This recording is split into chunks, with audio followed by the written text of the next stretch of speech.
For today's Let's Talk Jinx, Jinx is getting nerfed.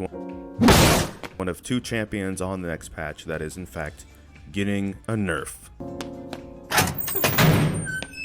But apparently the specifics of the nerf is that Jinx's AD growth is being reduced from 3.4 to 3.15. Which means by late game she loses like 4 AD. But in the late game, if you're, fed and stuff and rolling, that's probably not going to matter too much. If you lose a team fight or a kill gets away on 4 health.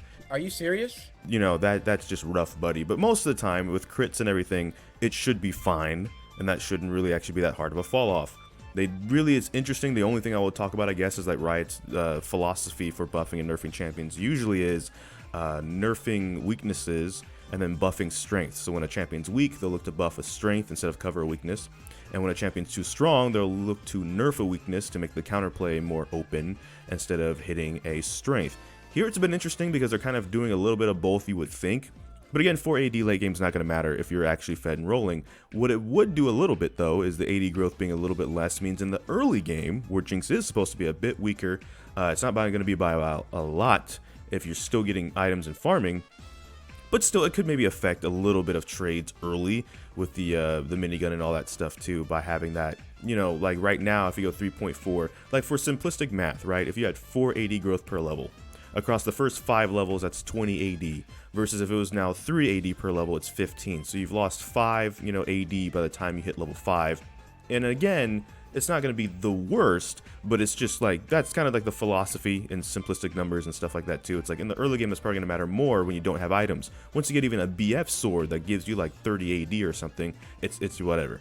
But that's the idea. They want Jinx to kind of be like, hey, you need to kind of start getting your items, and when you're going to be powerful, it needs to be a little bit later. And then when this nerf would really be effective would also be a time where you're going to be strong anyways, so it doesn't matter at all that much. So it doesn't look like it's going to hurt too much. I do see that there's like 51 retweets, quote tweets, and likes on this, and then before I actually clicked on the tweet, it was like 161 replies. I don't think I'm gonna read those because that's not what you should do on Twitter.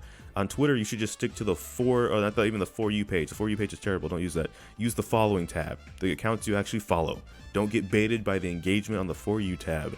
And so I'm not about to get baited on engagement here, even if this is all nothing but love and support for Jinx. It's probably at the cost of hating Riot for like 0 reason, and we don't want that toxicity here right now. It's a Wednesday. Let's get out of here. So that's all for this video though. That's the nerf. We'll probably talk about it a bit more in the patch video next week in case it changes, but yeah, it's not too bad. I saw that coming and I was like, I didn't think Jinx was that strong anyways, and that's why this nerf feels kind of weird because it's not that big of a nerf. It's like, so like, what's the point? But anyways, I don't know which video will be next because I've been having a lot of kinks. So until this time, take care. ggGetJinxed. Thank you for watching and enjoy pizza responsibly. Bye-bye.